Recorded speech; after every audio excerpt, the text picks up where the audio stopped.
नमस्कार भक्तजनों, राधे राधे। क्या आपको भी नाम जप के फल पर संशय है? तो आपका उत्तर इस वीडियो में छिपा है।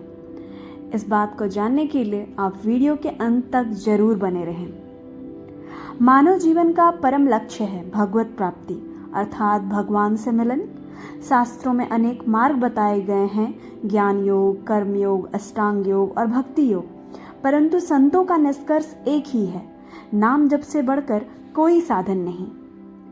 नाम जप अर्थात परम साधन। श्री तुकाराम जी महाराज कहते हैं, नाम में किसी मिलावट की आवश्यकता नहीं। नाम शुद्ध है, पूर्ण है और उसी में परमात्मा का संपूर्ण वैभव समाया हुआ है। नाम जप में ना विधि का बंधन है, ना जाति का विचार, ना कोई विशेष पात्रता की आवश्यकता। केवल एक शर्त है, श्रद्धा और निष्ठा। जो साधक यह विश्वास कर ले कि नाम से बढ़कर कोई साधन नहीं, वही सच्चा साधक है। तुकाराम जी स्वयं सब योगों, साधनों, शास्त्रों का गहन अध्ययन कर चुके थे।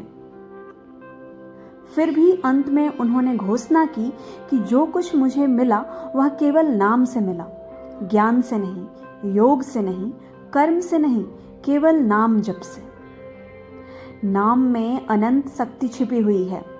श्री तुकाराम जी कहते हैं, नाम स्मरण से चित्त में प्रभु का रूप प्रकाशित हो जाता है। मुख में नाम जप और चित्त में रूप का ध्यान, यही सच्ची साधना है। जैसे चीनी और मिठास में कोई भेद नहीं, वैसे ही नाम और नामी अर्थात भगवान में भी कोई अंतर नहीं। नाम और नामी का वैभव एक ही है।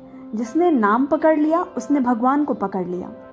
तुकाराम जी का अनुभव यही था कि नाम जप करते करते उनका हृदय प्रेम, ज्ञान और सुख से भर गया।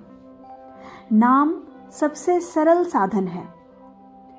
नाम स्मरण किसी विशेष स्थान, समय या अवस्था पर निर्भर नहीं है। खाते पीते, चलते फिरते, सोते जागते हर समय नाम जपा जा सकता है। तुकाराम जी कहते हैं, गोविंद गोविंद गोविंद, यही मेरे प्राणों की गति बन गया है। अब मैं जो भी करता हूँ, हर क्रिया में हरि स्मरण ही समाया हुआ है। नाम स्मरण से मन की मलिनता मिट जाती है। जैसे थोड़ी देर कीर्तन करने से हृदय शुद्ध होता है, वैसे ही निरंतर नाम जप से चित्त निर्मल और प्रसन्न हो जाता है। नाम जप की अखंड चित्त शुद्धि का उपाय है। नाम से ही मिलता है प्रत्यक्ष अनुभव। तुकाराम जी केवल कहने के लिए नहीं, अनुभव से बोल रहे थे। उन्होंने कहा, मैं धन्य हो गया हूँ। नाम के निरंतर जप से भगवान पांडुरंग मेरे ध्यान में समा गए हैं। ऐसे मेरे हृदय में प्रेमानंद की हिलोरें उठ रही हैं और आनंद में मैं नाचता गाता रोता हूँ। नाम जप से उनकी इंद्रियां स्थिर हो गईं, मन एकाग्र हो गया और भगवान विट्ठल उनके भीतर प्रकट हो गए। वे कहते हैं, अब पांडुरंग मेरे हृदय को छोड़ते ही नहीं। नाम स्मरण का यह अनुभव इतना गहरा है कि शब्द वहां पहुंच ही नहीं सकते। यह अनुभव जन सत्य है, तर्क या कल्पना नहीं। नाम का अमृत सबके लिए सुलभ है। नाम स्मरण किसी भी मनुष्य के लिए सुलभ है। कोई धन नहीं चाहिए, कोई विशेष योग्यता नहीं चाहिए, केवल एक श्रद्धा चाहिए कि नाम में ही सब कुछ है। नाम जपते करते जीवन का उद्धार हो जाता है। अंतिम समय में भी यदि किसी के मुख से नाम निकल जाए तो वह मुक्त हो जाता है। तुकाराम जी कहते हैं, मुखी नाम हाथी मोक्ष, अभी राम बोला अभी मोक्ष मिला। नाम से परम ऐक्य। जब साधक निरंतर नाम जप में स्थिर हो जाता है तो नाम और नामी में कोई भेद नहीं रहता। जिह्वा पर नाम चलता रहता है, चित्त में रूप का ध्यान होता है और भीतर भगवत प्रेम का स्रोत फूट पड़ता है। तुकाराम जी कहते हैं, अब मैं भगवान को छोड़कर कुछ नहीं बोलता, कुछ नहीं सुनता, कुछ नहीं सोचता। यह वही अवस्था है जब नाम ही ध्यान बन जाता है, नाम ही भजन बन जाता है, नाम ही समाधि बन जाता है।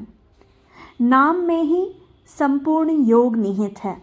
श्री तुकाराम जी कहते हैं, योग मार्ग, ज्ञान मार्ग, कर्म मार्ग सब देखे, पर अंत में पाया कि सबका सार एक है, निरंतर नाम जप। भगवान श्री कृष्ण ने गीता में कहा, मन मना भव मदक्तो मय्येव मन आधत्स्व सर्वधर्मानं परित्यज्य मामेकं शरणं व्रज। तुकाराम जी ने इन श्लोकों का सार यही पाया कि मन को प्रभु में लगाना, निरंतर नाम जप करना।